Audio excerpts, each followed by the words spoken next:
Assalamu alaikum. Wa alaikum assalam, Dr. Munir. We are live. Participants are joining. Huh? How are you, Hi. Dr. Munir? Hi, Dr. Mazen. How are you? I'm fine, alhamdulillah. Thank you for joining and being with us. It's a pleasure. Thank you very much for organizing this very nice, hopefully, series of webinar.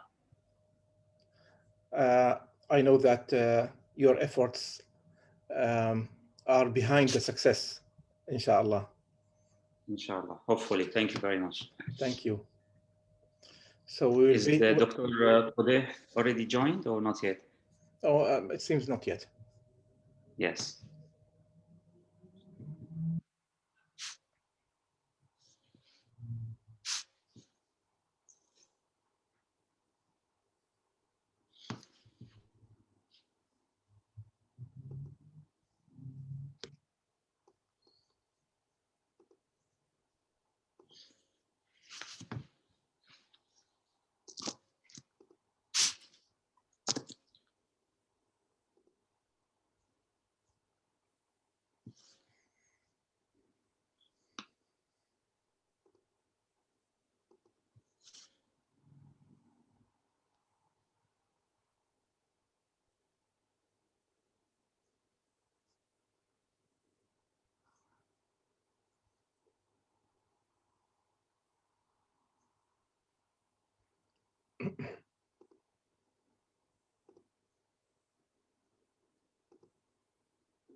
There will be live streaming, inshallah, when we start. There will be live streaming on Sinjab Academy page on the Facebook. So in case of full capacity, then attendees will be directed, the new joining attendees will be directed to the Facebook page so they can attend. And I'll be opening that page as well. So anyone would like to ask any question on the page itself, I will convey the question to the speaker. Perfect. And this will stay recorded on YouTube, so they can. Yeah. I will upload it to the YouTube Sinjab Academy YouTube channel, and we will send the link to all participants. Perfect.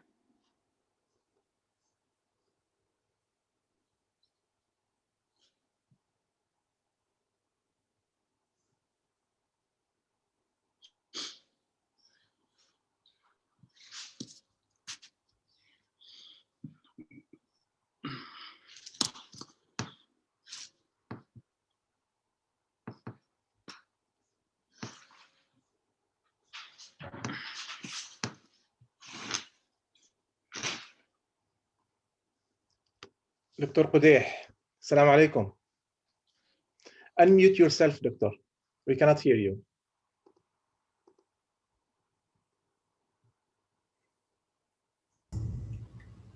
السلام عليكم. وعليكم السلام ورحمة الله وبركاته. أهلا دكتور قدير. أهلا وسهلا بك، كيف حالك؟ How are you? Fine. الحمد لله. Alhamdulillah. It seems that you are on the beach.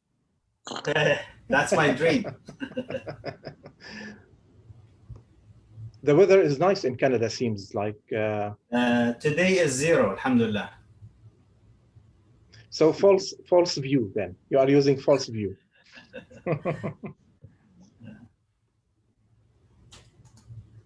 وكأن الصوت عندي مش واضح كثير. بس نشوف ايش المشكلة.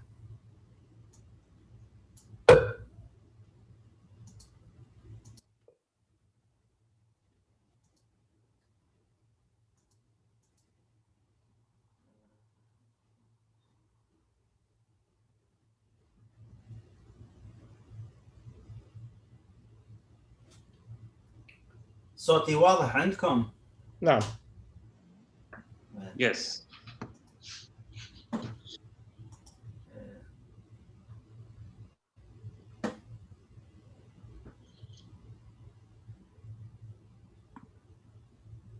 أنا غيرت حاجات بسيطة دكتور. أنا اللي share. I will share my screen ولا؟ We are live, doctor. There are participants. So I saw the presentation. It's perfect. I learned a lot from it, actually. The latest version you showed me, I learned a lot of it. So I'm very happy. So we'll be waiting for you to start. Of course, we will start at 10:30 sharp.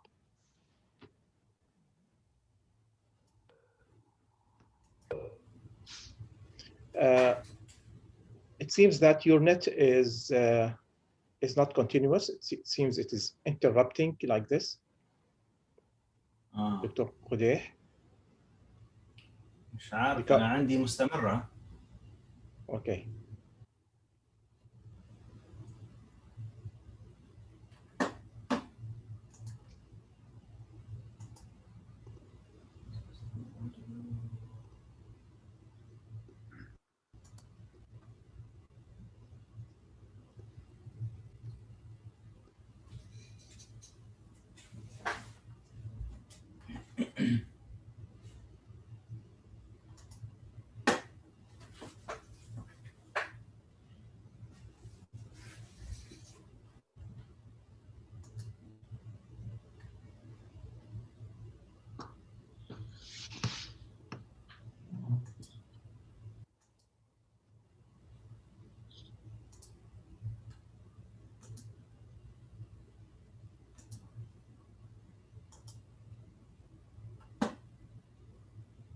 احنا 10 دقائق ونبدأ إن شاء الله.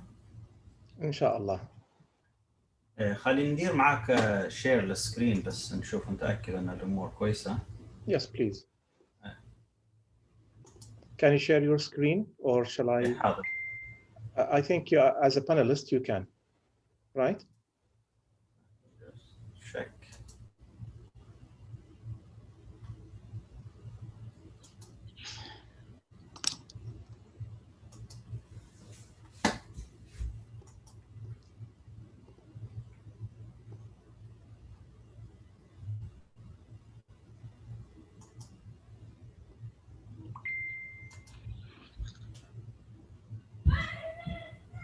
مكتوب عندي host disabled participant screen sharing. So معناتها دخلت حضرتك كparticipant. You didn't maybe. طيب, okay, let me see.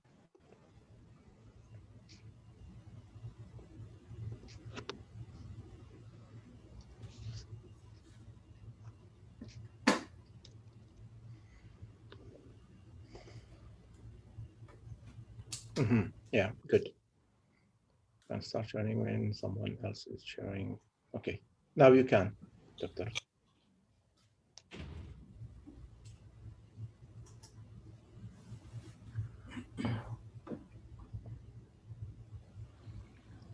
You are enabled, Dr. Qudeh. You can share.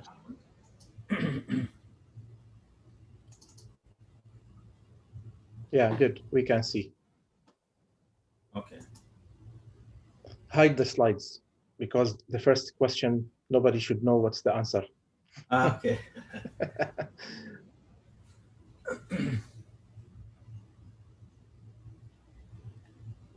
اوكي تمام. هذه هي المحاضرة. No, it's not black shirt. It is blue shirt because glaucoma means blue, something dark blue. And maybe Dr. Qudeh, your shirt is black? Yes. That's it for glaucoma then. Okay. الماء الأسود بيسموه. أيوة. بعض البلاد الماء الأزرق. صحيح. Okay, stop sharing, Doctor, please. كيف؟ Would you please stop sharing? Stop sharing. Okay. Yes, please. حتى ما يعني ما يغشوا participants. They cannot know the answers before the poll. There are some exciting polls. No. I added the question. Regarding your polls, you have them on where I put the slide 1 to 10? Yeah, no worries. I will be with you, so I know exactly where to show them, inshallah. Mashallah, the number is increasing. I think within 5 minutes, we'll get more and more. Some people are finding difficulty in logging in.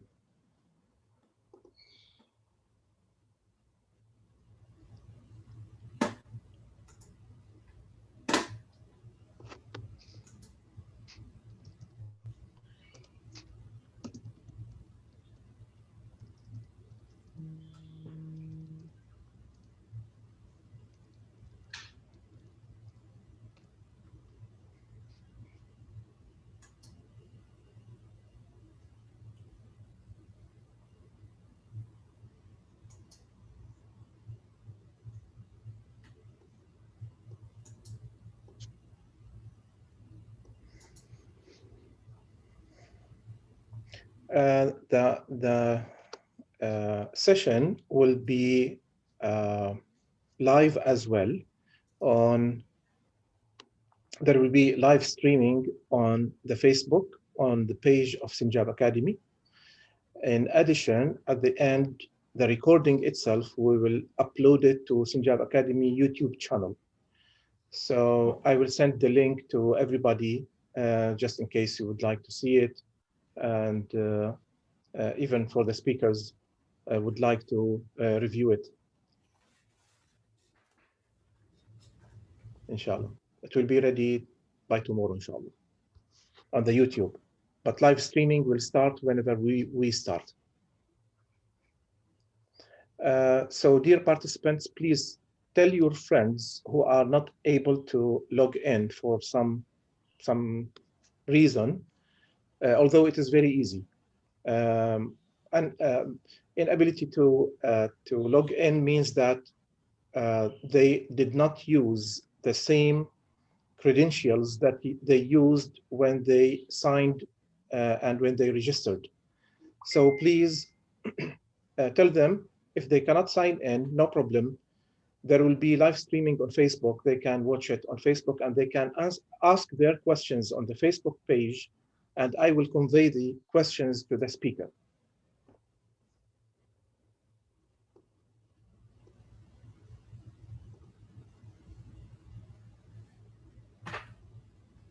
وعليكم السلام ورحمة الله وبركاته.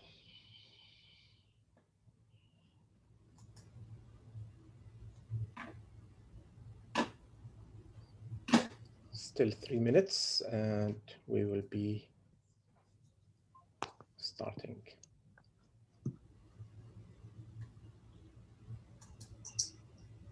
Actually, it has been a dream for me to go in depth in glaucoma.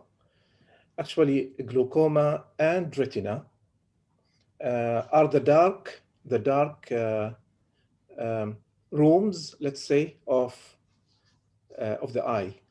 So now you will, inshallah, enlighten the room of glaucoma, Dr. Qudeh. Of course, with Dr. Munir as well. Thank you, Prof. Dr. Burhan, which Facebook page? It will be Sinjab Academy Facebook page. Just search for Sinjab Academy Facebook page. I will post it here, so it will be easy to find it.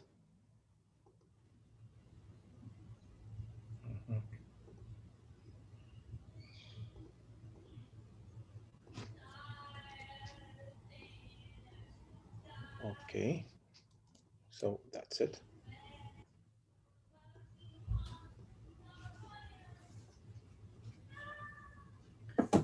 Dr. Sinjab, I'm just going to log in to another computer just because your sound is very mute. I can't hear you well. I don't know why. Just in case we need to interact. So give me just 2 minutes. Yes, no problem. Is my voice clear to you, Dr. Munir? Yeah, it's very clear. We're just gonna go to that link and log in again. So you might log me in twice. No problem. Alaikum salam, alaikum salam. Hello, Jesus from Mexico. You are most welcome, my friend.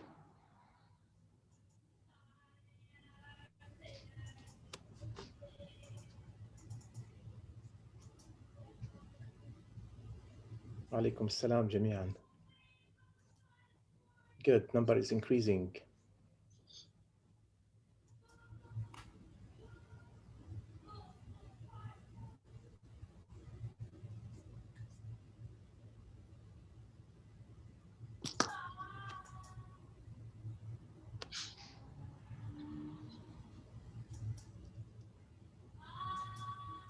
Is it 10:30 in the evening in Dubai now, Dr. Mazen? Yeah, it is Okay. 10:30 actually. Because they changed, possibly they changed the timing in Canada, according to Dr. Qudeh, but not in Dubai or UK. In Dubai, time doesn't change actually. There is no winter and summer timing. Ah, okay. We'll stay as it is. Good.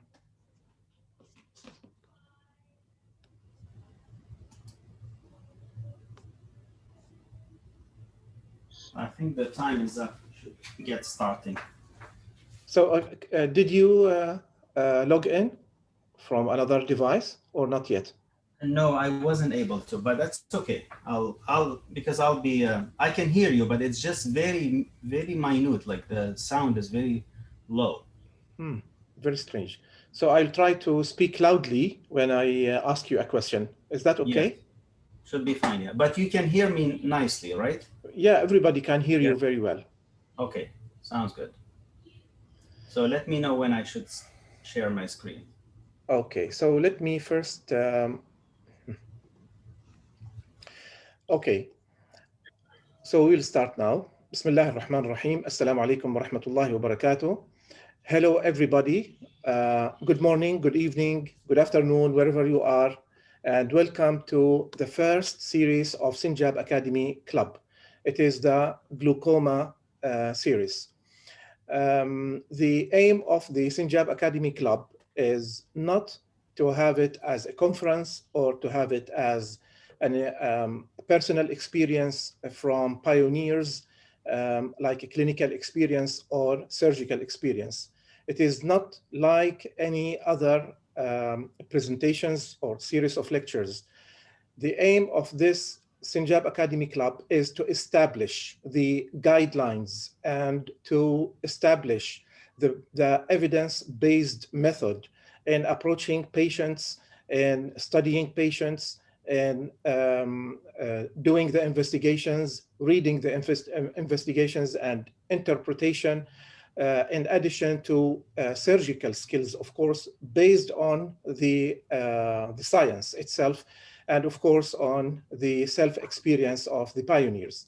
So this is the aim, and this what makes this Sinjab Academy Club different from other maybe conferences or meetings. And this is the first series, which is the glaucoma. And of course, I would like to thank very much Dr. Qudeh, Dr. Munir, Dr. Tariq Sha'rawi, and Dr. Aiki Ahmed for accepting the invitation to be on board. It's a great honor to me, and I am sure that I'm going to learn from all of you, and the audience are eager to learn from you as well. So this lecture, we will start with Dr. Qudeh from Canada, and the first lecture will be the guidelines for glaucoma management. But of course, all of you who registered through the website, just a second, we have to start streaming through the Facebook. I forgot that.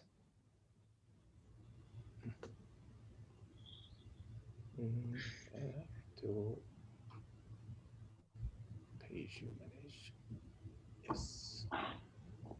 Sinjab Academy. Next.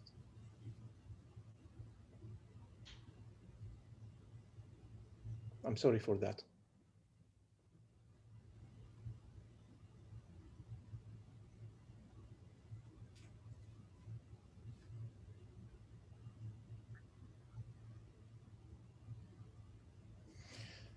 Okay, so welcome again, everybody. And I would like to introduce the first presentation by Dr.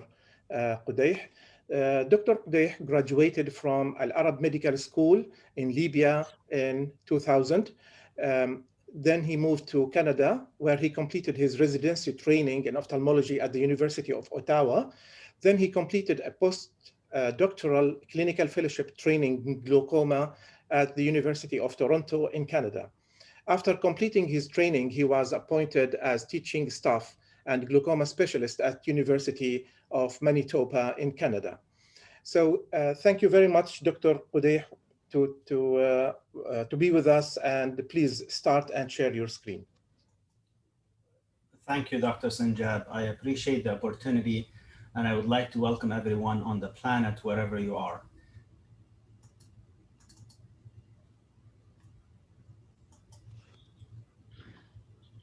So today I'll be talking about glaucoma management guidelines as a part of the Sanjab Academy Club series of lectures.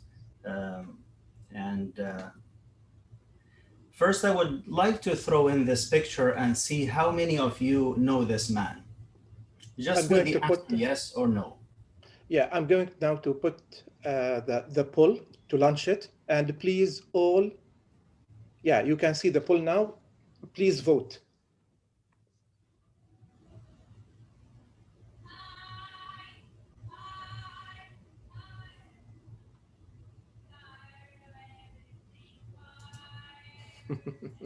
Dr. Qudayh, you can see now? You can see? Yes, I could, yeah. Okay, so yeah. I'm going to end the poll and share the results. Great. So most of us don't know this gentleman. So please tell us.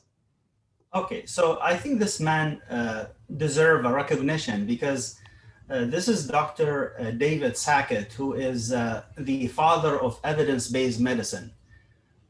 He's a professor at the University of McMaster, Hamilton, Ontario, where in the 1990s, him and his group thought about, how we study medicine, how we practice medicine and all. And then they thought we should not be just following like my teacher told me this or that, or I learned it this way and all. And then they thought we should have a more evidence-based medicine that we can practice and help our research and development. So I think he deserves a recognition. So this is David Sackett, and he's the father of evidence-based medicine. So if we look at what source of information we obtain our knowledge, you could look here on the left side of the screen, you will see what evidence-based medicine comes from and what pseudoscience come from. So if you look at the level of these sources, according to this pyramid, it goes from the highest level to the lowest level on the bottom.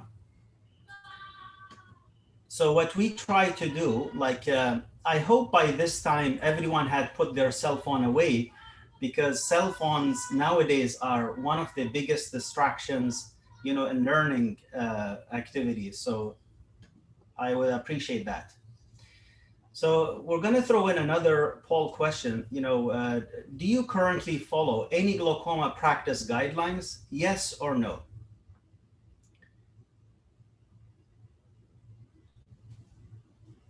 And this is more specific to people who practice glaucoma. I'm not expecting a person in training or a medical student to be answering this.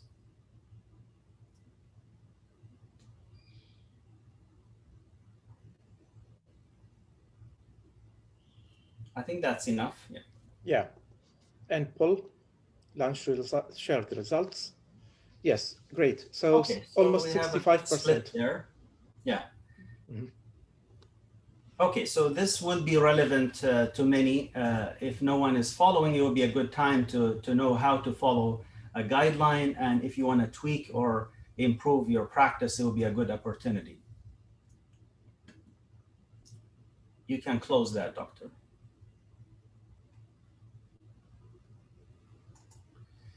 Okay, so there are many guidelines out there. So just to mention a few, there is the European, the Finnish, the American Academy, the Australian, and the Canadian. But today I will be focusing more on the Canadian glaucoma guidelines because it is the last one written among all the others I mentioned.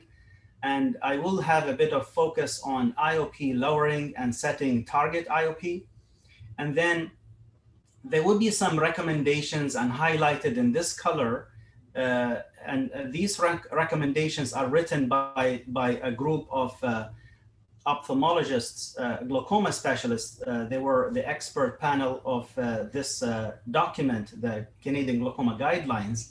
And those 9 academic researchers from different universities across Canada, highly respected, and I appreciate their hard work they put through. So they made it very easy for us. Instead of us going and searching the literature, they all sat together and pulled the literature from, from the least evidence to the most evidence, and then they classified them, and they had a very thorough methodology to go over these articles that exist at the time of writing this document. And they came up with levels of evidence, and I don't want to bore you with the details of the evidence, but the level 1 is the most evident to the level 4 with least evidence, and they classify them that way. For those recommendations where they didn't have like a level of evidence, they call it consensus. Like all the group agreed to the verse that they put. So we will be reading these recommendations throughout the lecture, and then we can learn from that how to best practice glaucoma on evidence base. So what's evidence-based medicine is basically the best evidence from research, the clinical expertise and experience, and patient perspective and input. So what I try to do during these slides today is that I'll try to give you the heart or the core of these 3 things, 3 elements. So we're going to be running some questions just to quantify the understanding and among the audience to see where we sit with some of the information that's coming up in the next few minutes. So Dr. Sanjab, you can put those questions, please.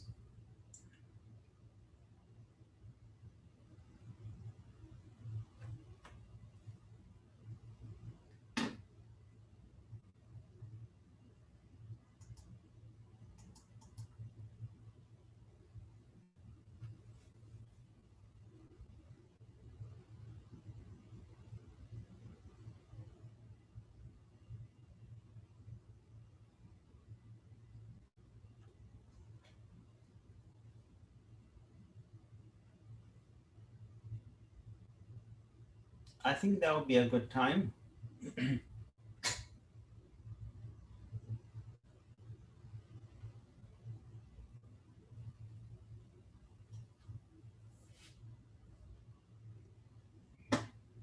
Can everybody see the poll? Yeah, we can see it. So do you set up a target IOP before starting glaucoma patients on treatment? Yes or no?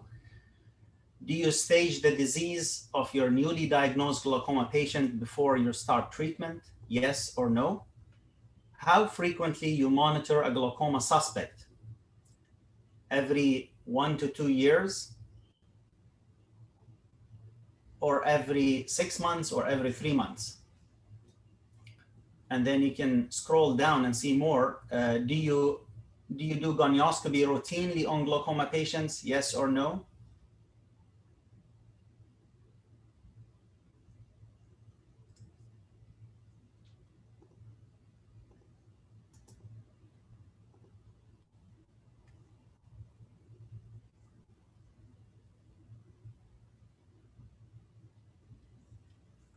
Do you stage the disease of your newly diagnosed glaucoma before you start treatment? Yes or no?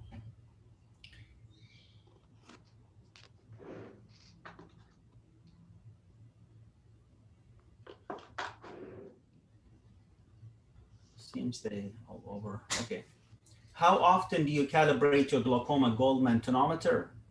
Every 12 months, 6 months, or every 3 months, or every month? When you have a patient with abnormal corneal thickness, do you record IOP or lower or higher in the chart based on the corrected nomogram? Yes or no?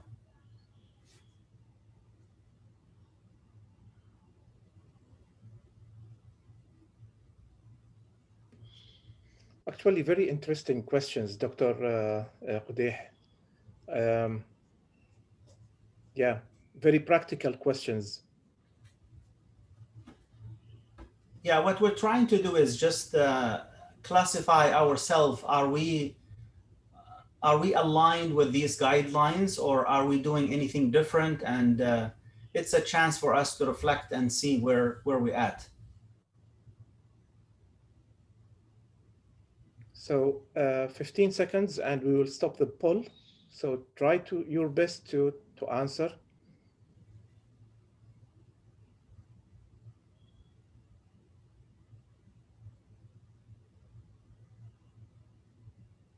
Okay, so we'll stop it now and we will share the results.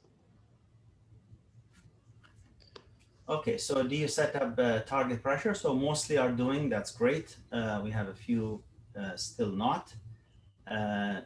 Do you stage the disease of a newly diagnosed glaucoma patient? Okay, that's good. We have almost same split as the setting up a target pressure. And then how frequently you monitor a glaucoma suspect? Let's say 50% said every 6 months. Okay, yeah, and third about every 3 months. Then do you do gonioscopy routinely on glaucoma patients? Let's say half-half.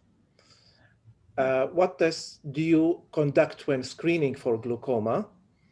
Let's say that visual field test, IOP measurement, optic nerve scanning in 2/3. Do you calculate the ocular and systemic risk of your glaucoma patient? Half-half. What device you mainly use to measure eye pressure? Goldman, most of us. Great. How often do you caliper your Goldman applanation? Let's say more than 50% every 12 months, and less than that every 6 or 3 months or every month. And finally, when you have a patient with an abnormal corneal thickness, do you record IOP lower or higher in the chart based on a corrective nomogram? Yes. So stop sharing and yes, doctor, the stage is yours now. Thank you. So there is no right or wrong here. It just, what you're currently use and what you're going to hear in the next few slides. So lowering IOP and setting target pressure, that's a very important startup, when you have a glaucoma patient. And then there are, so intraocular pressure lowering is the only clinical established method of treating glaucoma. And that's really true. Like if you look at when we have a glaucoma patient, we don't use, or at least there is no evidence for us to use like a nerve stimulant or something to reverse the optic nerve damage. There's no other medication that you use except that you're really going after that eye pressure and trying to bring it down.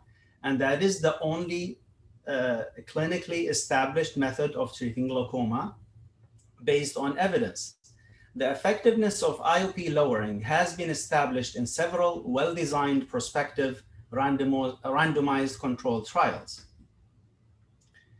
So reducing fluctuation, not only reducing the pressure, but reducing the fluctuation in eye pressure is particularly important in cases like advanced glaucoma, disease progression despite good control, and pseudoexfoliation glaucoma.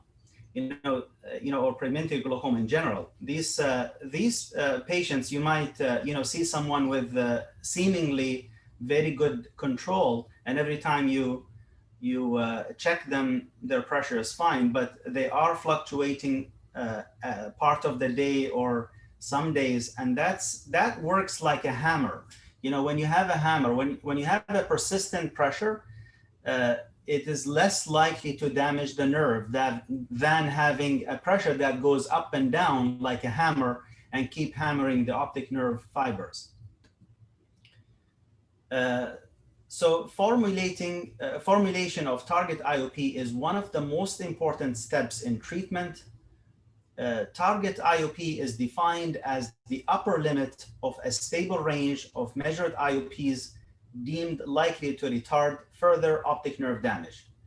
So when we see the patient, we make the diagnosis first, and then we set their target pressure, because really setting the target pressure makes it easy for you and your patient. For example, you see someone with a 55 IOP, and you put them on treatment, and they come back and ask you, what is my pressure? And you say, oh, your pressure is good, it's 27.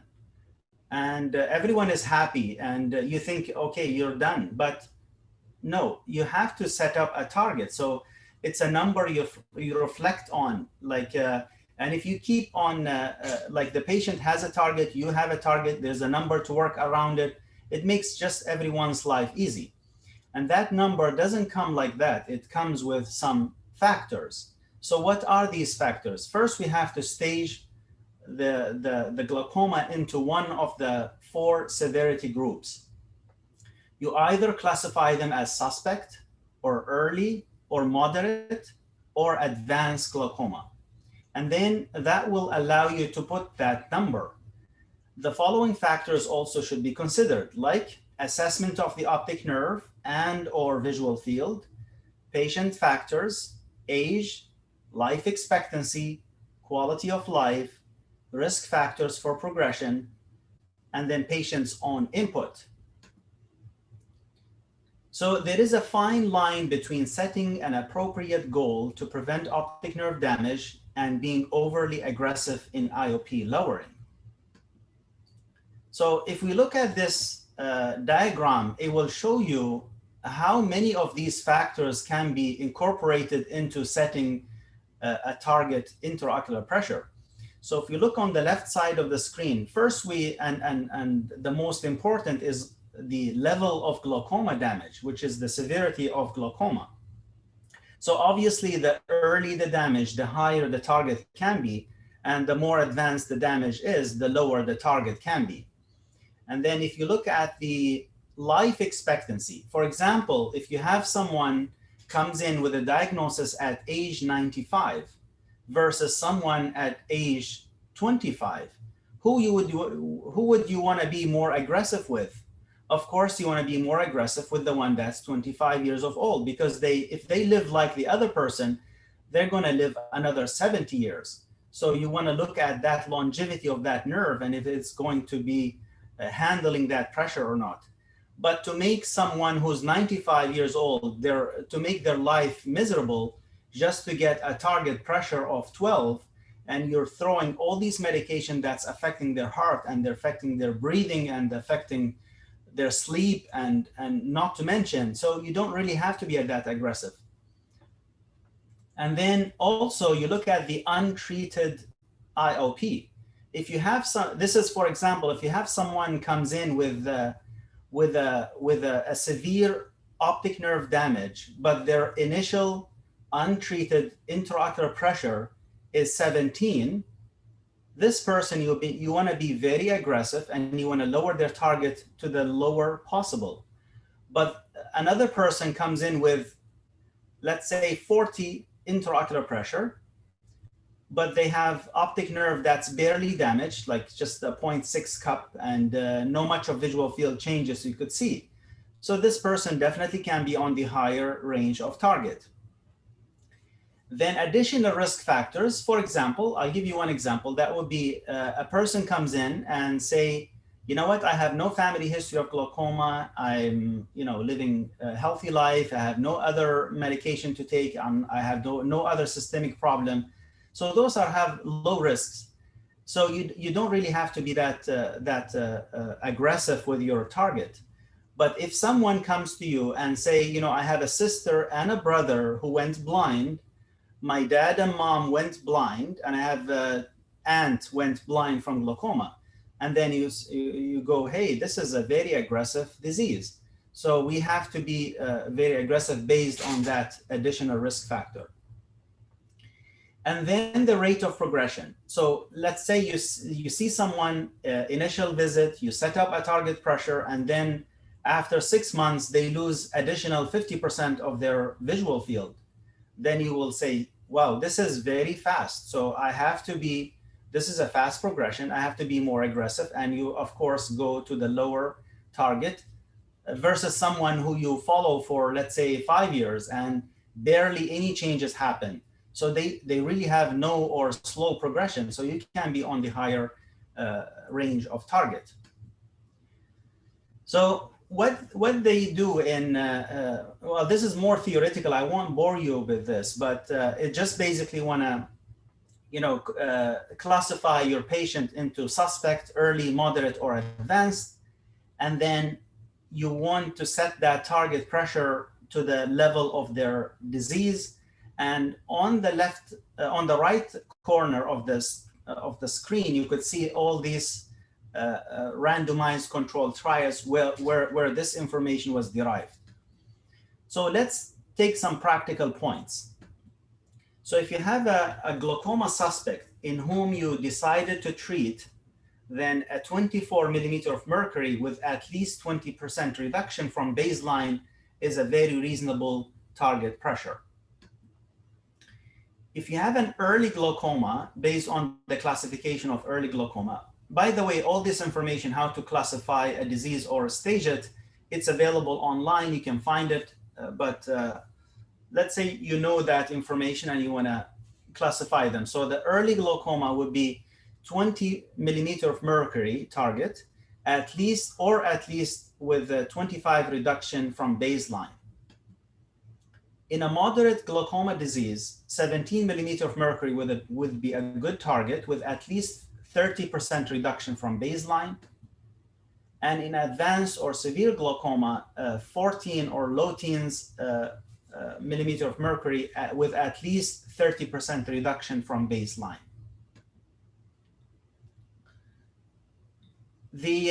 So now you have seen the patient, you have diagnosed them, you have staged them, you have initiated their pressure treatment, and you have set their target pressure, and you have reached that target. Okay, what's next? What do you next? Do you send them on their own? You give them, you know, you tell them take timolol for the rest of your life and don't show up again? When do you want to see them again? So I noticed that most people answered the question, the poll question, that they're going to see a glaucoma suspect every 6 months. So I don't think you have to be that frequent with your visits with the glaucoma suspect. So it is totally okay to see them every 1 to 2 years. But if you have an early glaucoma, you want to see them at least every 12 months.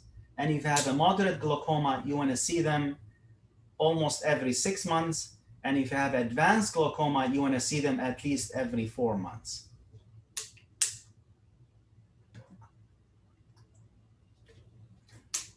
Okay, so this is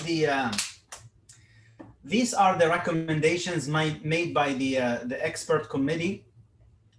So they will be color coded in orange.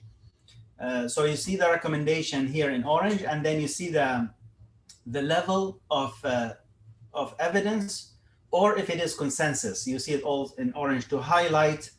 These are their says, so I'm not cutting or modifying any of this. And those are basically the messages they want to get out to the glaucoma society in the world. So staging severity of glaucoma. Stage each eye of the patient as normal, suspect, early, moderate, or advanced glaucoma based on optic nerve and or visual field exam, consensus. Recommendation 2, set upper limit of initial target IOP range for each eye at first visit, and then re-evaluate at each visit based on stability and or change in structure and function of the optic nerve. Meaning, you can set up a target pressure and then you can come back a couple of years later and say, you know what, this target doesn't work. I'm going to change it. That's totally fine. Sometimes you increase the target, like you put it higher because the patient's life, quality of life is miserable and they're not progressing, and it's okay to go a little higher. And you can try it for a bit and then change it, or vice versa. Or you can, you set up a target pressure, let's say 16, and then they come back in 6 months and they're worse. Now you need to make some actions. Then you need to modify the target and put a new one. Gonioscopy should be performed to determine if an elevated IOP is associated with iridocorneal angle that is open, closed, or structurally abnormal. Classification of the glaucoma on the basis of appearance of the angle on gonioscopy will guide appropriate management. Consensus. As many secondary glaucomas can occur with angles that are either open or closed, careful gonioscopy is required to clarify the pathogenesis and management options. Consensus. Screening for glaucoma. How do we screen for glaucoma? So the recommendation was, it's recommended that population screening can be considered for high-risk populations. Screening should include both structural and functional measures of the disease. Screening for IOP alone should be avoided since it has low sensitivity, low specificity, and poor predictive value for the detection of glaucoma. Level 1 evidence. So when you want to diagnose glaucoma, you look up, and there are so many things out there, like, you know, not to mention devices, lenses, pictures, cameras, analyzers, everything. So what do you want to focus on? What do you want to use the most to get the proper information that lead you to make the diagnosis? So specific information related to concomitant systemic disease and medication that may influence glaucoma treatment should be sought. The diagnosis process starts with getting information. So first you want to and obviously that is in medical school, we learned that you want to get, you want to obtain a very good history. And that includes systemic diseases and the use of medication as it is incorporated into the process of glaucoma in some cases. When considering the diagnosis of glaucoma, particularly when IOPs are in the normal range, specific inquiry should be made with regard to antecedents events that could have resulted in cupping and or optic atrophy level 4. So what does that mean? When you diagnose with someone with optic nerve atrophy or optic nerve cupping, keep in mind, cupping doesn't happen almost exclusively to glaucoma. It can happen, for example, I'll give the best example would be someone who underwent major surgery, let's say hip replacement or hysterectomy, and they, under the table, they had extensive blood loss and they have experienced that posterior ischemic optic neuropathy. So in this case, you will see cupping and atrophy to the optic nerve, which typically glaucoma doesn't give atrophy unless it's a late stage. But the optic nerve cupping in this scenario, it is not due to glaucoma. So keep that factor in mind. Risk factor assessment should be undertaken to facilitate management decisions related to the initiation and augmentation of ocular hypotensive therapy. What does that mean? You have someone with ocular hypertension, let's say 26 millimeter of mercury, and you have someone with the exact same nerve, exact same eye pressure. But the first patient, let's say patient number 1 and number 2, they are different in their risk factors. Patient number 1 has 2 sisters who went blind at age 50, and this patient is at age 40. And the other person has no history of glaucoma, no loss of vision whatsoever in their family. So even though the 2 patients are identical in their presentation, but they have, one have additional risk factors, so you should incorporate that into the initiation of treatment. The essential features of the clinical examination for glaucoma should include visual acuity, assessment of the relative afferent pupillary defect, IOP, central cornea thickness, gonioscopy, dilated optic disc and fundus evaluation, and visual field testing. Consensus. You must have these to do a good evaluation of glaucoma. Yeah, Dr. Qudeh, would you please stay on that slide? Sure. Yeah, the one before. Yeah, so if we go back to just highlight what you need to make the diagnosis with, despite all these devices that we have out there, you want to get a good visual assessment, visual acuity, and you want to assess the relative afferent pupillary defect, because it's very common in glaucoma. And glaucoma, we know it's even though it's a bilateral disease in the most cases, but it's a very asymmetrical disease. You see disease more in one eye than the other. Central cornea thickness measurement, gonioscopy, dilated optic disc and fundus evaluation. And I say disc and fundus evaluation, for a reason. This will be something that we will talk about in the visual field lecture, but you could see a beautiful superior arcuate that's very classic for glaucoma, but it's coming from, a branch retinal vein occlusion. It can give exact same picture. Okay, Dr. Qudeh, I have a question here regarding the eye pressure. Yes. Of course, we have to record the method each time. For example, we are using the applanation. And what about the time? Do I establish the diagnosis from the first visit, or should I say to the patient, today we got the measurement, for example, in the morning, please come after 1 week to get it in the evening in order to see whether it's fluctuating or so. Would you please highlight this point, how to establish the diagnosis of IOP? I mean, to say that the IOP is like this regarding the timing. Would you please highlight it? Sure, yes. So even though some of your questions will be answered in the next few slides, but I can tell you more about that. Since we know that the IOP measurement, the gold standard is Goldman applanation tonometer, so we should focus on getting it as much as possible, getting it with the right device that's recommended by the group or by the evidence.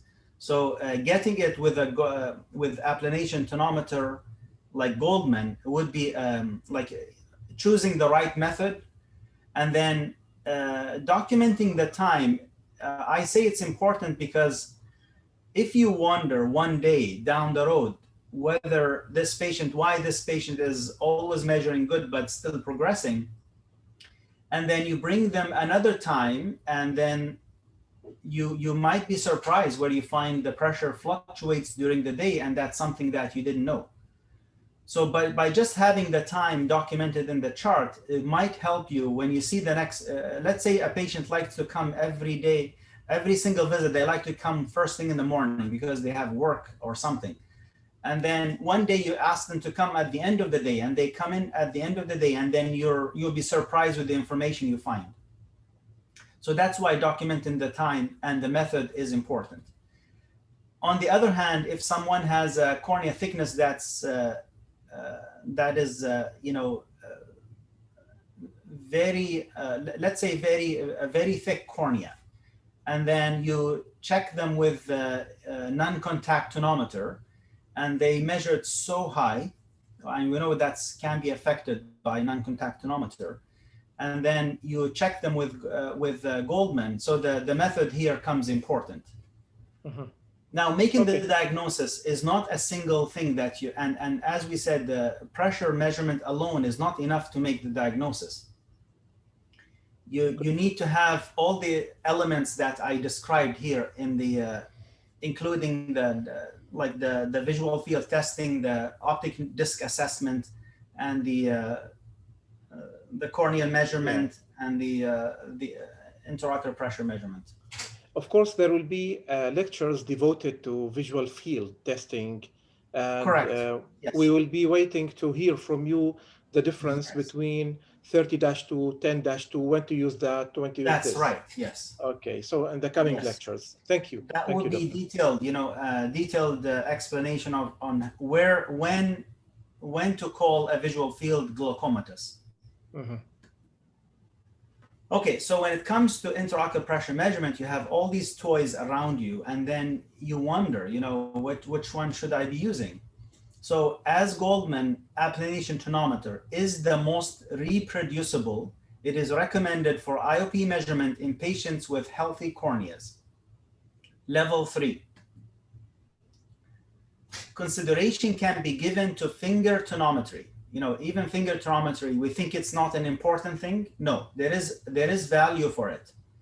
So consideration can be given to finger tonometry to estimate IOP as very low, normal, or very high in certain situations. For example, if you have a flat anterior chamber, you don't want to use a device on that. So it is enough to just do finger tonometry and tell, this patient has a zero pressure or very low. Or eyes with keratoprosthesis. Eyes with keratoprosthesis, it's basically a prosthesis you cannot applanate. So finger tonometry is acceptable in these scenarios. Consensus. What do you think about using the tonometer? The tonopen. The tonopen, yes. at the For periphery the keratoprosthesis? Yeah, for example, after corneal graft, can we use that? Yeah, yes, we can. Yes. So for the corneal graft graft itself? alone, you can use a peripheral tonopen, where not on the graft itself, but on the patient's cornea in the periphery. Yeah. That is a way around it. Yes. Good. Thank you. How to test calibration of a Goldman tonometer, and how often should you calibrate your tonometer? So if you wonder about this metal bar that's sitting in the drawer of your slit lamp and all the dust on it, and I'm sure many of you see this and don't even know what this device is. It's basically the calibration tool that we have to calibrate our tonometer with. So it is recommended that to check the tonometer calibration at least twice a year, means every 6 months. So how do we do that? We take this bar, and then if you look on the left side of the screen, you see that's where the bar gets hooked, and then you just hook it into this place, and then the bar has 1, 2, 3, 4, 5 lines. So the one in the middle will be marked as 0, and the one next to it will be marked 2 or 20, and the last one, this one here, will be marked as 60 or 6. So first you put it at 0, and then you want to put your dial at 0 as well. And then in this way, when you have the bar at 0, exactly at 0, lined up with this line on the knob, and then this one at 0, if you move the knob back and forth, the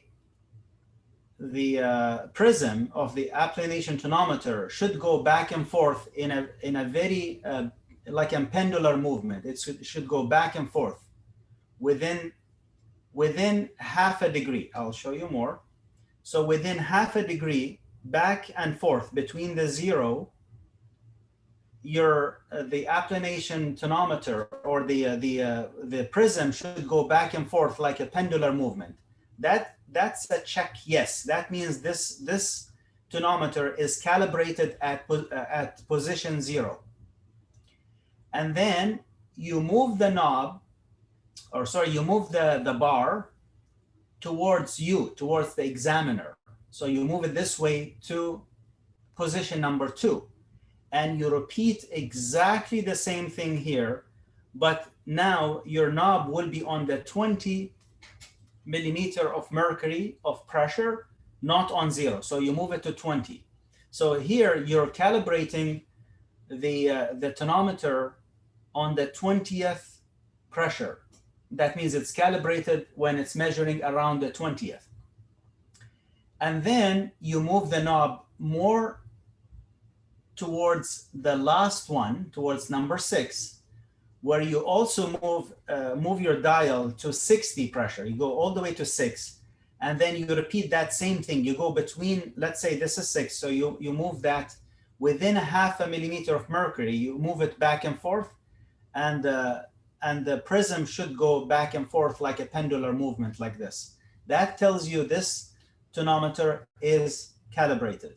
If it is not, you have to send it for service because it's not giving you accurate measurements. So this thing should be repeated at least twice a year.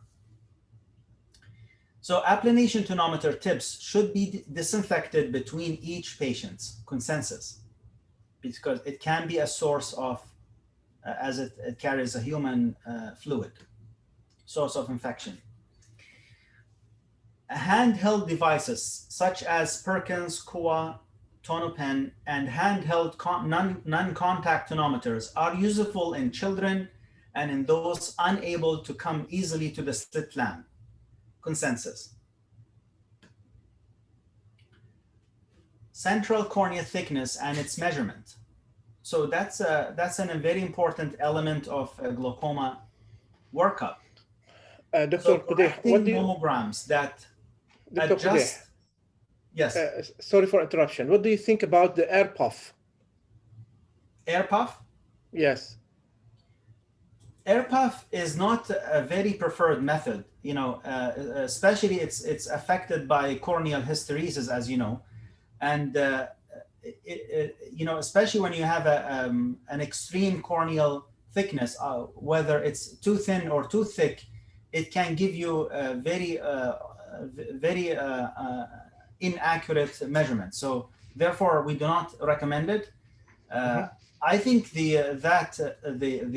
air puff originally was initiated by optometrists, as the law was they cannot touch the eye, and something had to be done so they could you know, measure the pressure without touching the eye. So that's where the idea came from. But yeah, I would definitely not consider it a good way of measurement. I would only limit it to screening, maybe screening the you know, like the average population, and I would take it into consideration only if it is too high or too low. But I wouldn't base my accuracy on non-contact tonometer. Okay, so correction nomograms that adjust Goldman applanation tonometer IOP based solely on central cornea thickness are neither valid nor useful in individual patients. IOP should always be communicated as measured IOP rather than corrected IOP due to the lack of a universal correction nomogram. When recording and communicating IOP values, measured IOP should be recorded with central cornea thickness in a manner that is easily identifiable in the chart. Consensus. So because this had made so much confusion and so many people are coming up with nomograms that are not aligned. So there was, due to the lack of a good nomogram, tells you how much to subtract or how much to add on the cornea thickness, it is recommended by the group that you only communicate the pressure as it's measured, but you also record the central cornea thickness, so that will be taken into consideration. But as a, like for example, I get a referral letter from an optometrist, will tell me IOP measured 28 and 29.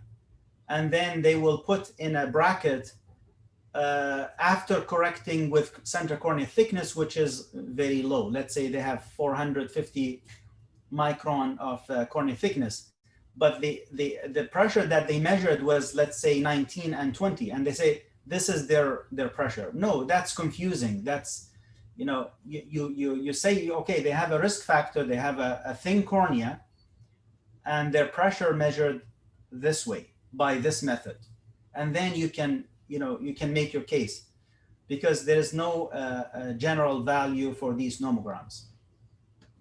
So, Dr. Qudeh, you don't advise to modify the IOP based on the thickness? For example, if True. a patient has 630 microns and Yes. he has 27, so is it a real pressure, or we should modify it according, because, you know, in some, there are a lot of nomograms to modify, and there is a table, for example, to deduct or to add. So Yes. yeah, would you please highlight this point? Yeah, so basically, let me just go back. Basically, what I was saying in this slide is that it is not recommended to modify the measured IOP that you measured. You should communicate it the way you measured, and then, but on the side, you put this patient has a thicker cornea, which is this much of thickness.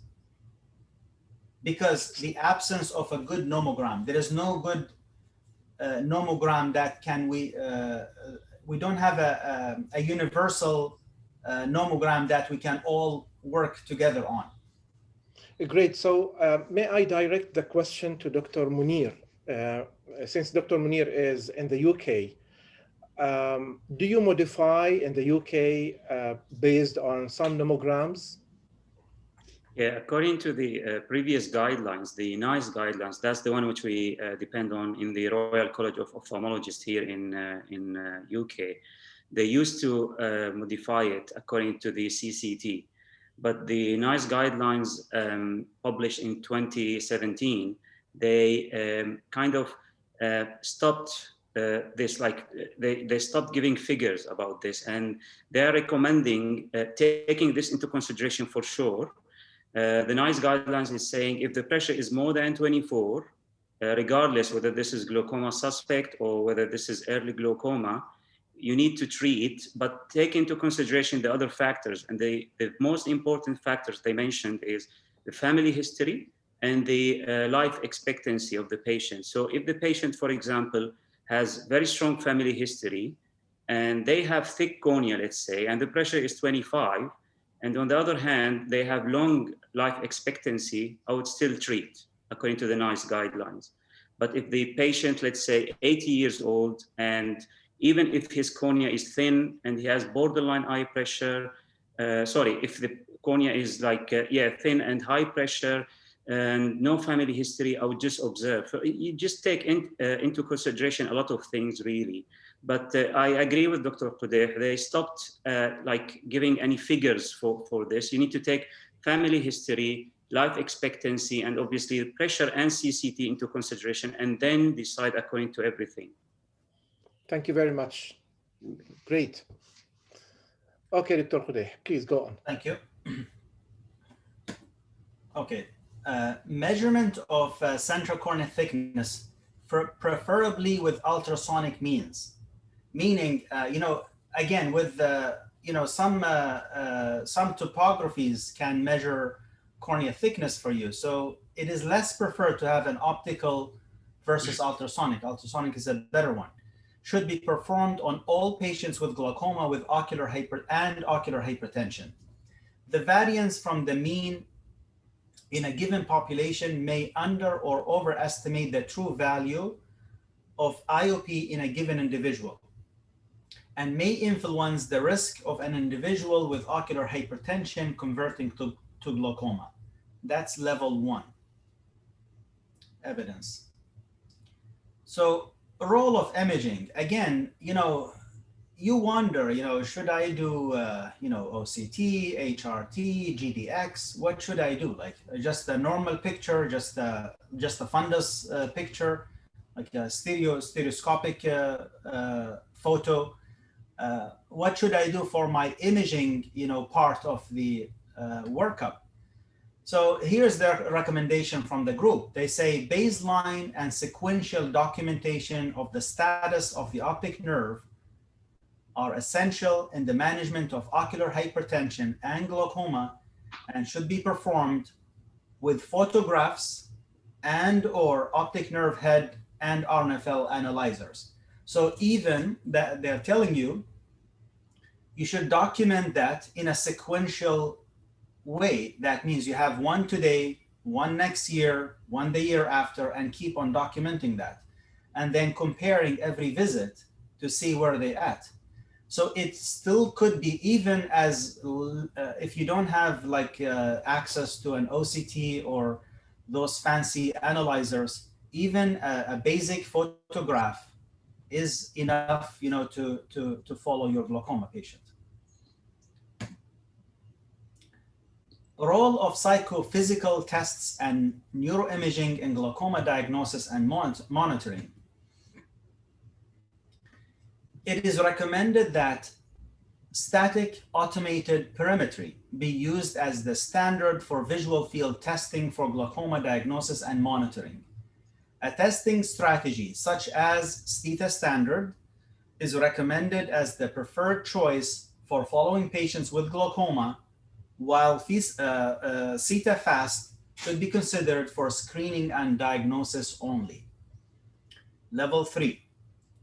Newer psychophysical tests such as SWAP and FDT perimetry technology might be useful in some cases, but their role in glaucoma management has not been fully assessed. Level 3. So from this slide, it just tells you which perimetry you want to use. You want to use a static automated perimetry. And the classic example of that would be Humphrey, because most of the studies were done on the Humphrey. And then the strategy is CETA standard is the most recommended for diagnosis and follow-up. Of course, there will be. Of course, we're going to be talking in much more details in the visual field lecture on that. Good, that's it. Neuroimaging is not routinely indicated in cases of glaucoma, including normal pressure glaucoma, and should be reserved for patients in whom the disc and visual field findings do not correlate and are not consistent with glaucomatous damage. So you have someone comes in with, suspicious nerve, you can call it, okay? Suspicious nerve, you don't see a notch, you don't see optic disc, hemorrhage.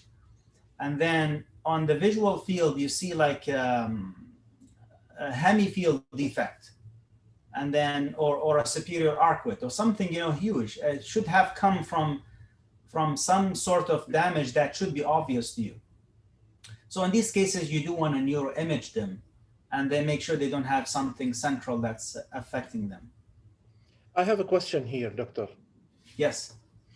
Today, I saw a patient. The eye pressure is 17. The optic disc ratio is almost 0.8, both eyes, but no notching, no hemorrhage. So we went into the visual field. Visual field 30-2 was normal, 10-2 was normal. I went into the OCT. The OCT gave in the right eye out of border, out of normal, let's say, red, okay, while it was green in the left eye. So paradoxical results. What is your comment here? Are the nerves identical or there is asymmetry? One is about 0.7, the other one is 0.8. That's it. Yeah, so they're close. They're not. The difference is about 0.1 in difference. Large physiological cups is one of the most misleading, in our practice. Like you see them, Sometimes I've seen nerves as scary as 0.9 cup with a totally normal visual field. So yeah, so this patient, you know, if there is no other concern about systemic problem, I would just watch him, and probably want to watch him more frequently in the first year, and then if no changes, then you can bring them every year. Yeah, but no systemic diseases, but my question here, because the OCT is abnormal, is it an indication for neuroimaging as well? What do you think? Yeah, again, in the absence of a systemic problem, I would not neuroimage them, you know. I would, because the visual field is normal. Yes, visual field is normal. That's okay. That's a big piece of information. So I would rely on that and just watch them. Especially if you don't see focal loss. You know, sometimes a 0.6 cup, like if we take the cup to disc ratio alone, we cannot use it and generalize it to every optic nerve to base our concern about an optic nerve. For example, you may see an optic nerve that's even 0.6, but you see a focal loss in the rim tissue. That's more concerning than an optic nerve that's 0.85, but with the rim intact. You know, so also the appearance of the optic nerve, is there's any other signs other than the cupping? Like, is there any, you know, if the isn't rule is violated, you know, the inferior. Can I just add something very quickly, Dr. Fudeh? I think possibly makes sense as well to double check the you know, the pupil and the color vision. And usually I check the color of the optic disc as well, because if the color of the optic disc, even with the borderline changes on the OCT, if the color is still pinkish, I wouldn't worry much. We can just observe. But if the color is pale, I would always neuroimage. Actually, there is nothing to lose. Yeah, so it depends on a lot of factors, I think. Yeah, very interesting. Thank you. Of course, for the audience, there will be devoted lectures for the optic disc and for the OCT. So stay with us in the series. Okay, Dr. Qudeh, go on, please. Thank you. So for POAG suspects, or primary open-angle glaucoma suspects, a glaucoma suspect with any number of well-established risk factors should be monitored for the development of glaucoma. Level 1. Normal pressure glaucoma is a diagnosis of exclusion, and therapy does not need to be initiated unless there are significant risk factors and signs of progression, or if fixation is threatened at diagnosis. Level 1 evidence. So not every normal tension glaucoma should be treated. That's something some people may argue, you know, say, how come if you diagnose them, you don't treat them? Not everyone need to be treated, because there is a form of non-progressive normal tension glaucoma, and there is the progressive type. Pigmentary glaucomas is a special entity in glaucoma, but their medical, laser, and surgical options are similar to the ones that we use in POAG. It is recommended that laser iridotomy not be routinely employed in the management of pigmentary glaucoma. You probably heard about some people doing prophylactic laser iridotomy in people with pigmentary glaucoma, like pigment dispersion glaucoma and pseudoexfoliation glaucoma, to reduce the rubbing between the iris and the zonular fibers to minimize the risk of progression. But it has been done, and it showed less pigmentation, less pigment dispersion. But when looking at the visual field and a visual field progression over time, it really made no difference. So it is not recommended to employ that on routinely on every pigmentary glaucoma. It is recommended that IOPs be checked within a few hours post-laser trabeculoplasty, especially in the presence of pigment dispersion because of the higher risk of IOP spikes. So when you do IOP measurement, when you do SLT, let's say, or MLT, you want to keep your patient around for about an hour to 2 hours to check their pressure, because especially pigmentary glaucoma, because they could spike within that hour. If they do, you want to treat them aggressively, bring them back the next day, and make sure they go back to their baseline. Close monitoring and aggressive IOP lowering therapy are indicated in patients with pseudoexfoliation glaucoma due to their greater tendency to present IOP spikes. Greater 24-hour IOP fluctuations, and their relatively worse prognosis compared to POAG. Yeah, so when you do, SLT treatment for pseudoexfoliation glaucoma, you want to be monitoring them very aggressively. They do tend to be more aggressive than a primary open-angle glaucoma, level 2. Angle closure glaucoma, careful gonioscopy performed under ideal conditions, meaning when you do your gonioscopy, you want to have a dim ambient light, narrow light beam from the slit lamp, and use of a compression gonioscopy. Those elements are fundamental to assess the presence of angle closure in patients with suspected of having narrow angles. Consensus. What does that mean? When you do gonioscopy, you don't just let the room lights on and you bring, let's say, a Goldman 3 mirror and you say, okay, I'm done with my gonioscopy. No, you're not done with your gonioscopy. So you have to use a dim light. And why a dim light? Because you don't want to artificially open the angles by shining too much light into the eye, and then the pupil will constrict and then artificially open it. So because you're mostly interested in the angles of the eye when the acute angle closure can happen. Remember those people who watch movies in the cinema and they walk out with angle closure glaucoma because they were sitting in the dark for a couple of hours, and they got that. So the risk is there when there is dim. So you want to see the status of the angle in that. You're trying to mimic that condition of a dim light situation and see how the angle behave then.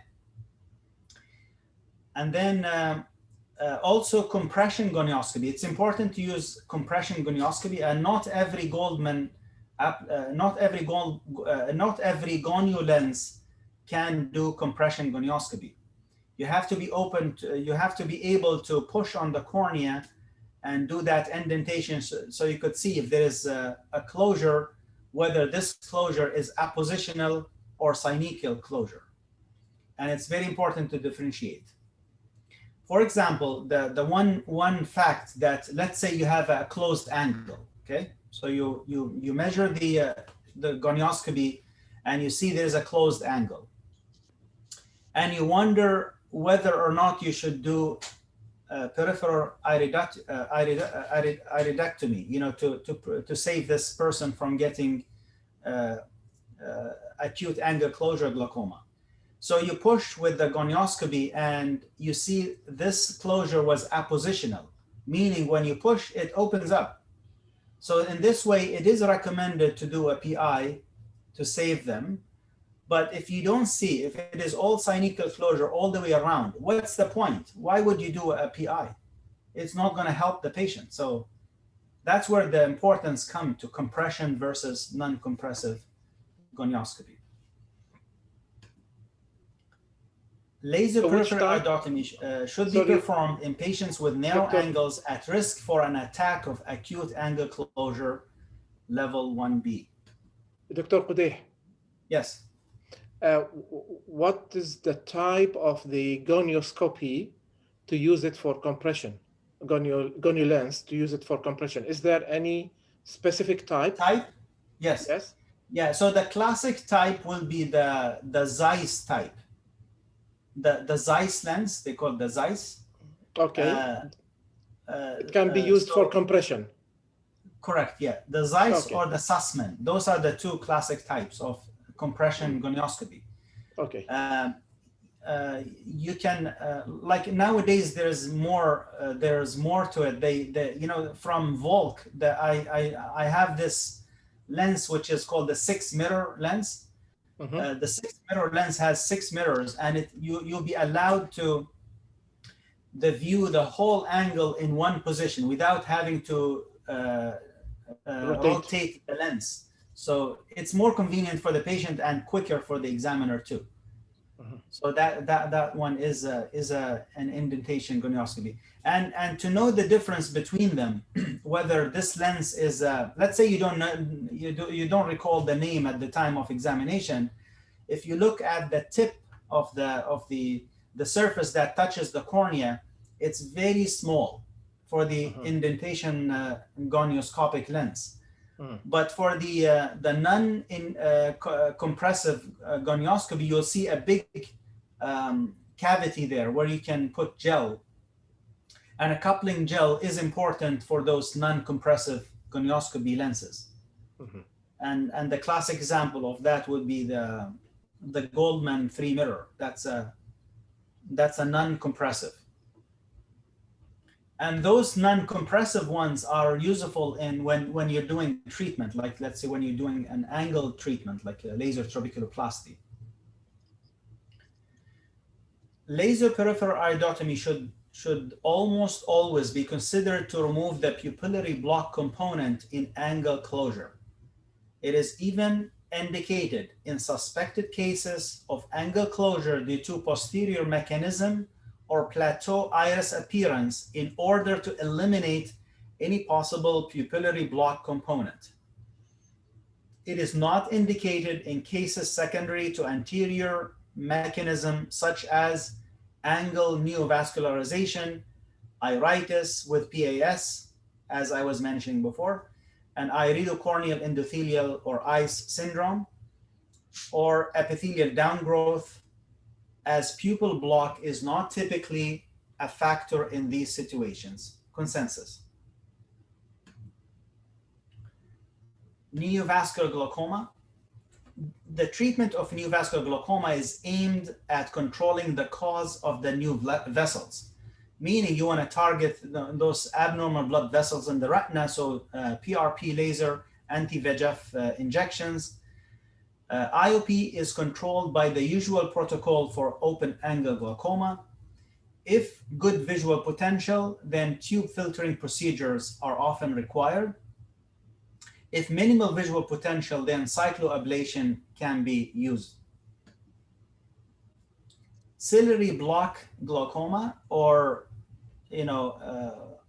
the posterior misdirection syndrome or malignant glaucoma, multiple names, but it's the same condition.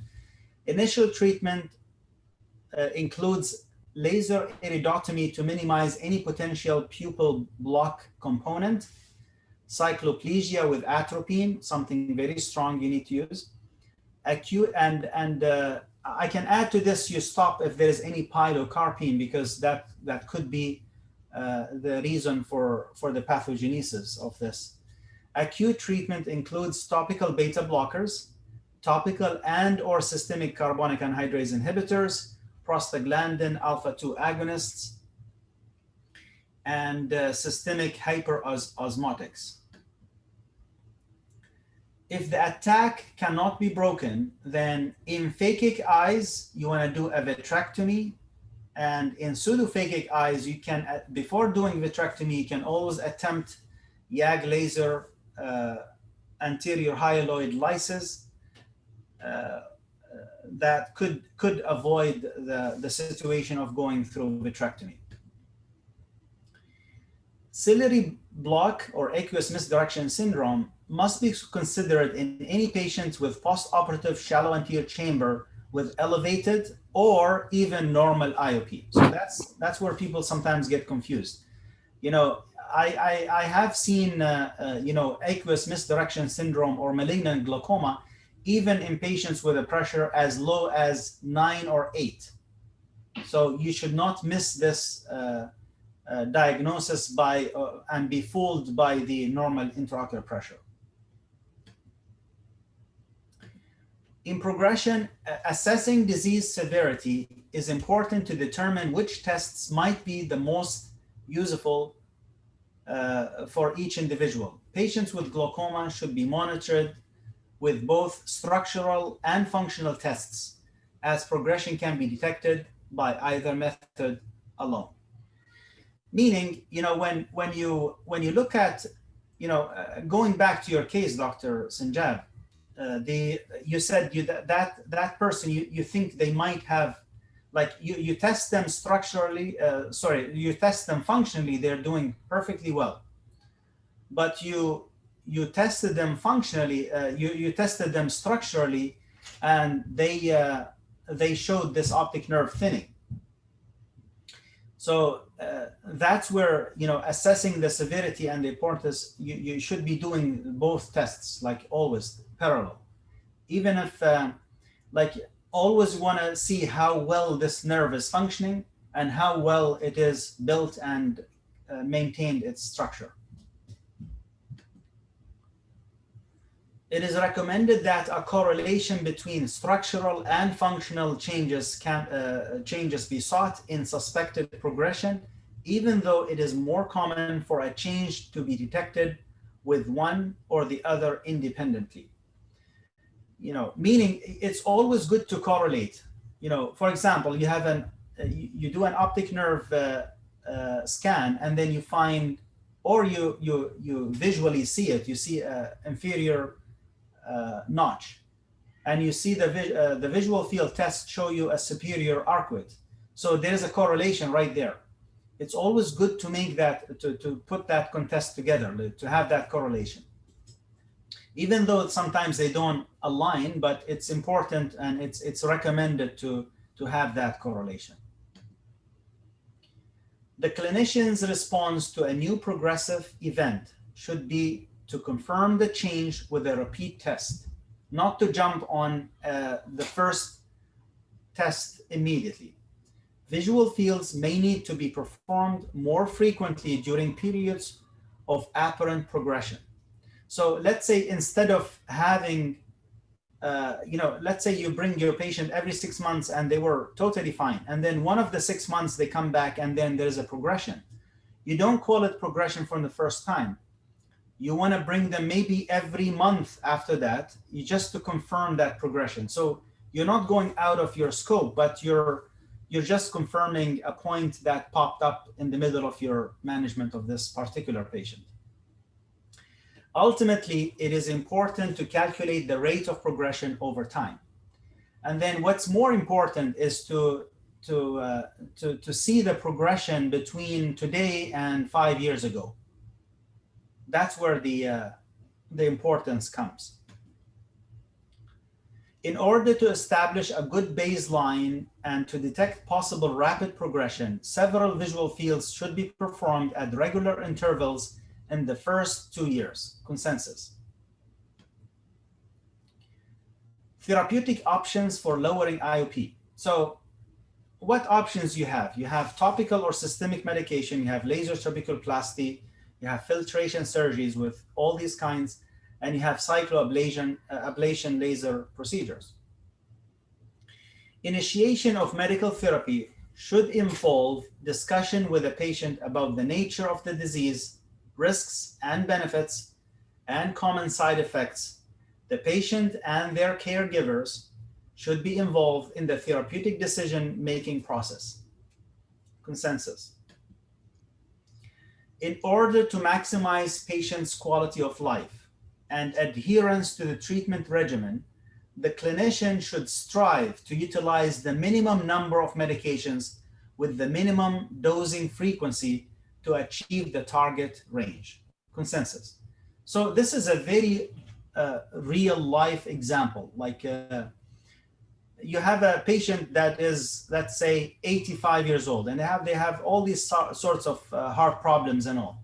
And then you're worried about, a notch in the nerve, and with, let's say, a nasal step. and you're throwing all these medication on them, you know, and instead of giving, let's say, one thing you can do to minimize their, people with old people with arthritis, they have a problem, squeezing the bottle, taking it on time, they're forgetful, or they need a caregiver to give it to them. So you're really making their life miserable. So you should consider the quality of their life, and consider how long they're going to live after that. Do I have to be more aggressive? If I put all these medication on them, are they going to be more, compliant to the rest of the drops? So all these things should come in mind, not that you have just one recipe in your mind and apply it to every patient.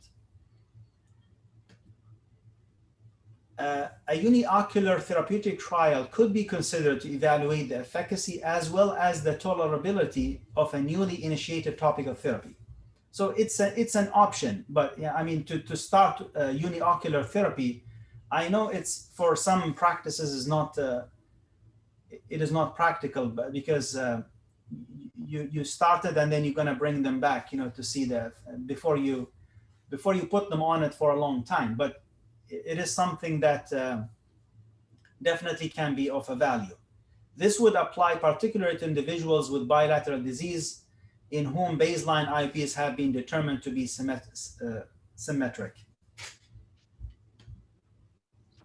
Monitoring of patients should include documentation of the intraocular pressure, method and time measured, patient's confirmation of a frequency of medication used. So this is like what you document in the chart.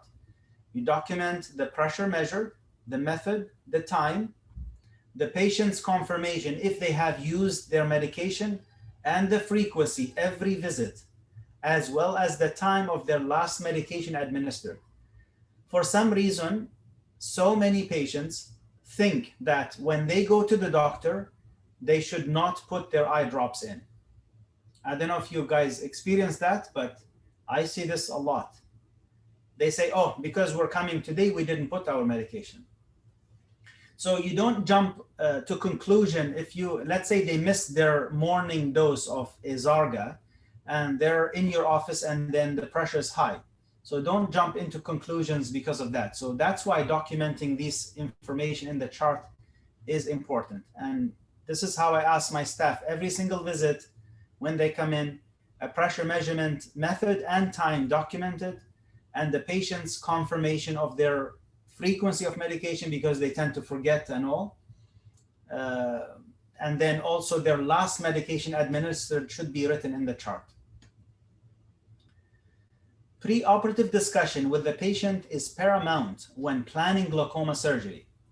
It's important for patient to be well informed about the intent of the surgery, the particular emphasis on the fact that the surgery is being done in an attempt to preserve visual function and not to improve vision. That's a very important point. Some people think, okay, I'm doing glaucoma surgery for you. Okay, so no more glaucoma. No, it's not no more glaucoma. We're just trying to control and preserve the current vision you have. Or else they will come back to you and say, okay, doctor, you did a glaucoma surgery. My vision hasn't changed. I still have this big visual field defect. Because again, communication with the patient is important. Success can only be achieved when the desired surgical outcome is the alignment of the patient's realistic expectation. Laser angle surgery for glaucoma should incorporate the following: preoperative evaluation, IOP measurement within 2 hours after the laser treatment, and IOP measurement up to 6 weeks after the treatment to determine the efficacy of the treatment, consensus. So when you have cataract and glaucoma, what's the recommendation there? A visually significant cataract in the presence of early glaucoma controlled with 1 or 2 medication or trabeculoplasty, laser trabeculoplasty, should be treated with phacoemulsification plus IOL implantation alone. Level 2. a visually significant cataract in a presence of moderate to advanced glaucoma with a preoperative IOP within or near the target range should be treated with combined phacoemulsification and trabeculectomy. That's level 3. When a visually significant cataract is present in an eye with an uncontrolled preoperative IOP, consideration should be given to performing trabeculectomy first, following by phacoemulsification and implantation several months later. So, and several months, you may ask how long. I mean, ideally it will be 6 months after the first surgery for their cataract, even though they'll be inpatient, waiting for that cataract which already worsened by the trabeculectomy. But it is important in the lowering the complication of the surgery and also to reduce the failure of the trab.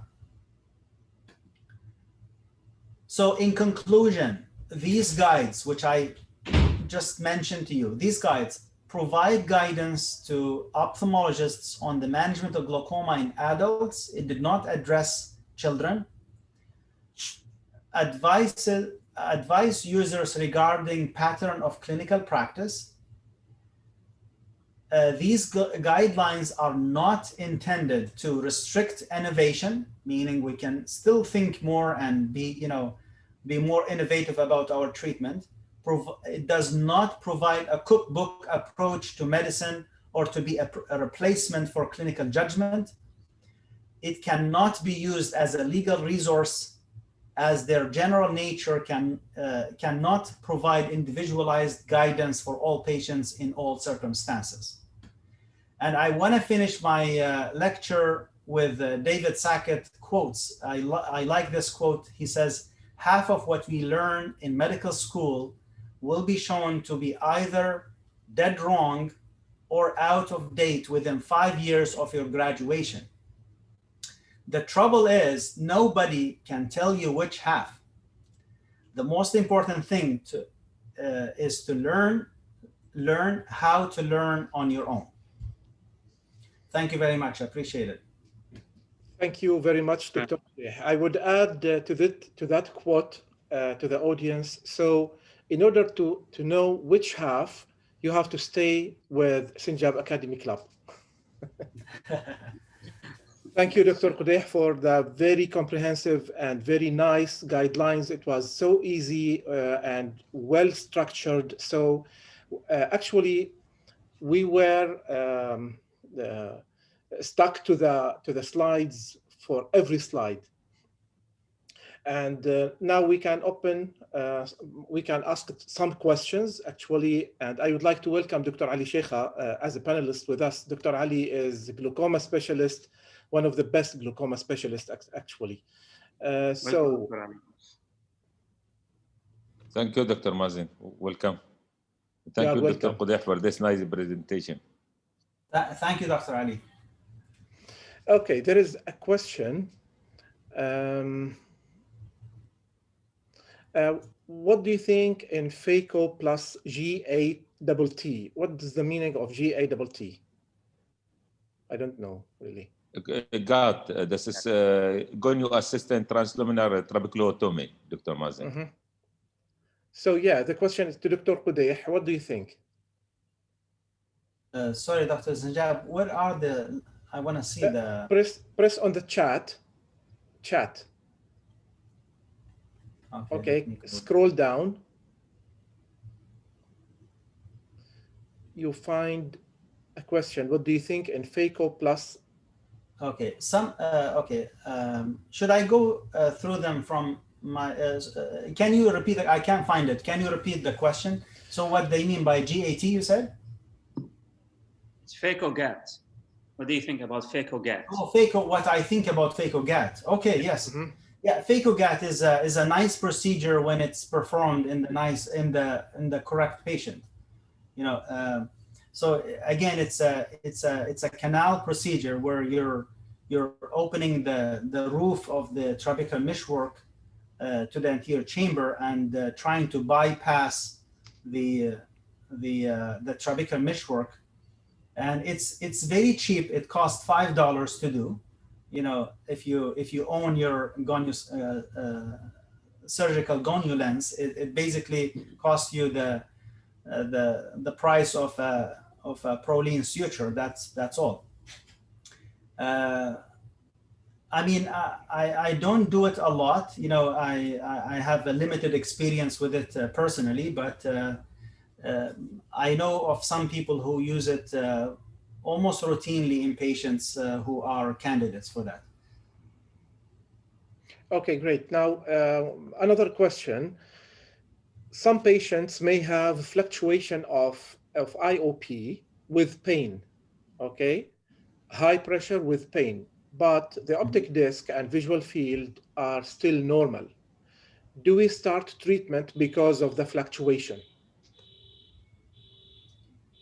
Well, again, this question is not complete. Like fluctuation where? Like between what and what number? Like it really depends. If someone has a pain from eye pressure, it has to be really high. You know, most of the pressures that, you know, 30 or below 30 are asymptomatic. Like people don't feel them unless it's causing inflammation, you know, unless it's coming from a uveitic type or it's coming from an angle closure type. Those are the pressures where people can measure them. When you see a chronic patient, you know, let's say someone who has glaucoma for 20 years, sometimes they can tell. They don't tell you pain, but they tell you a bit of headache or throbbing. And so to treat or not treat someone with normal optic nerve and normal visual field with a fluctuation depends. If they're fluctuating in the 30s, yes, I would want to treat them. But let's say they fluctuate between 15 and 17, I'm okay with that. Yeah, the normal fluctuation in our normal physiological fluctuation, it should not exceed 5 millimeters of mercury. If it is more than that, it's concerning, and it can be an early diagnosis of glaucoma. Perfect. Thank you very much. Dr. Munir, you would like to present something within 5 minutes, you said? No, it's just actually, it's a very quick comment. First of all, thank you very much, Dr. Khudair. It was very excellent presentation, very informative. It added a lot to my, obviously, knowledge and experience. Good to compare between the British and the Canadian guidelines. Thank you very much. Just a couple of things, actually. You mentioned about the air puff method of checking the pressure. Obviously, I totally agree with you. Air puff is definitely not as accurate as the Goldman. However, the new technology, the new Aura machine, which takes into consideration the corneal hysteresis and the distance between the epithelium and endothelium, it makes it much more accurate. And now here, we are relying completely on this in our virtual clinic. So still, in face-to-face clinic, we do the Goldman, but for virtual clinic, we rely on Aura, which is type of air puff to check the pressure, and it's much more accurate than the normal one. And the other thing is just for the colleagues actually who are listening to us, just to make it very quick or very brief to define the categories: glaucoma suspect, early, mild, and moderate, obviously, in addition to severe glaucoma. I just wanted to mention very briefly about this, actually, just to add some more or extra information to your excellent presentation. So according to the American Academy of Ophthalmology, the mild glaucoma or early stage glaucoma is when you have damage in the optic nerve. You can either visibly see it or you can see it on OCT, but there is no visual field abnormality on white visual field. So that's, in a way, it's normal field, but there is a damage on OCT. And that sometimes can be confusing or confused with the definition of the glaucoma suspect, according to the UK guidelines, where it's something similar, but with glaucoma suspect, you don't see damage on the optic nerve, actually. You see kind of borderline changes rather than significant damage. So that's the glaucoma suspect. Now, if we move to the next step, which is moderate stage glaucoma, and that's where you see optic nerve damage or abnormality on OCT, in addition to visual field abnormality on one hemifield only and not within the central 5 degree of fixation. So the 5 degree of fixation will not be involved in the moderate stage glaucoma. And then lastly, the severe or advanced glaucoma, and that's where you see damage on the optic disc on OCT, in addition to damage on the field, which is involving the 5 degree, the central 5 degree of the fixation. And to make it even easier, the British way of classifying things in a way, or according to other papers, you can go with the mean deviation. So if you have mean deviation of anything less than 5 or less, they usually categorize it as a mild, let's say, or early one. If this is between 5 and 11, or 6 and 11, that's moderate. And if this is more than 11, like 12 or more on mean deviation, that's advanced. So just to make it clearer, actually, and add, as I told you, just to add your presentation. The last thing to mention, Dr. Mazen very kindly mentioned about the fluctuation, the effect of the fluctuation of the intraocular pressure. And I think from my experience, if the patient, let's say, I usually try to check the pressure during the same clinic for the same patient. So if I see a patient in the morning, I know that logistically it may not be possible for every unit, but in our unit, I do almost same time for each day, like for the clinic. So I usually prefer to see them during the first time. So if I see pressure of, let's say, 20 in the morning, and then I see pressure of 20 next time, and then about the same level. So I will be much happier than seeing pressure of 20 coming down to possibly 12 and then going up to 22. So despite the fact it's still about 20, but this fluctuation up and down, it is in itself, it's a factor of progression. So for those patients who I find significant difference in the pressure readings, I prefer usually to be more aggressive in treating them, just to make sure they will not develop any progression, especially if they already have mild or above moderate glaucoma, and they are at risk, especially for people with family history and young age. I don't know, what do you think about this?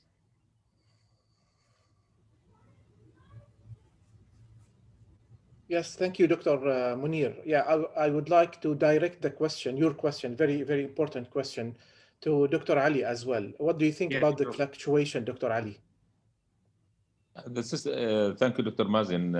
This fluctuation is very important. As mentioned by Dr. Qudeh, usually the fluctuation by the normal population is not more than 5 millimeter mercury per day. When you find that the fluctuation in more than 5 millimeter mercury, this is also a sign for the glaucoma. For that, if you find the systemic fluctuation, should be monitored the patient as a glaucoma, but not should be treated as a glaucoma. Here is the difference. At first, that's only monitoring to the diagnosis, and after that, can you take into consideration how is the diagnosis? Is this glaucoma or not? For that, is very important now. If this is the journal measurement for the IOP. If you use for this, for example, as eye care for some patient, if can pay, or you can supply for the patient another measurement as they now this contact lens, or another this is more expensive. But at least as was in Germany, we admitted the patient and measure the IOP at least 4 times daily in different time to decide how much is the fluctuation. And usually this is the higher IOP as morning, but sometimes you find this is the higher IOP is at evening. And for that, this patient, if this patient come for your clinic always at morning, you miss the diagnosis. And if the patient come for your clinic with the spike at morning, you miss the diagnosis if the patient with a spike at evening. This is here the point. Yes, okay, sure. Great. Now, there is something very important, because since there is no agreement about modification of the pressure based on the CCT, okay, there is no agreement. Now, what about the corneal biomechanics? Because we know now the Corvus, it is implementing corneal biomechanics for modification of the IOP. I would like to hear your opinion, Dr.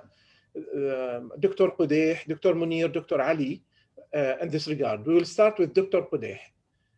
Do you think modification of the IOP based on the biomechanics is something, there is an agreement evidence-based or not? If I think the IOP measurement differ by different corneas? Yes, corneal biomechanics. For example, Yes. if the cornea is keratoconus, okay, it Yes. is very loose, while Yes. after cross-linking it becomes stiff. So the measurements will differ. So what do you think? Yeah, definitely. I do think so, yes. And that's evident by the evidence, yeah. Okay, great. Dr. Munir? Yeah, I think The there are a UK. lot of research now just trying to at least give an idea about how to behave in these cases. Because as you mentioned, with the cross-linking before and after, with the after refractive surgery, like myopic patient, and even for people who have like keratoglobus or, you know, these things. So it's very important, but I don't think practically in practice, you can do much about it. It's just you go with the CCT for the time being. And till we have at least some other machines in the, or let's say, high-tech machines in our units to be able to calibrate and check the hysteresis or the biomechanical characteristics of the cornea to be able to measure it. But I think for the time being, we just still go with the CCT more than anything else. Mm-hmm. Back What in do you think, my Dr. Ali? residency, I was part of a research group where we looked at a device that's called Pascal Tonometer. I have a picture here, just to show this again.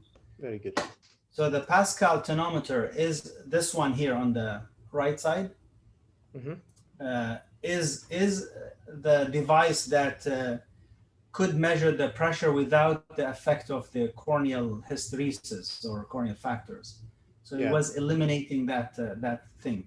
The problem is this device didn't go forward because it was very expensive, and also it wasn't very practical because even running the machine was very expensive, so it couldn't be used in practice. But I would like to see something like that.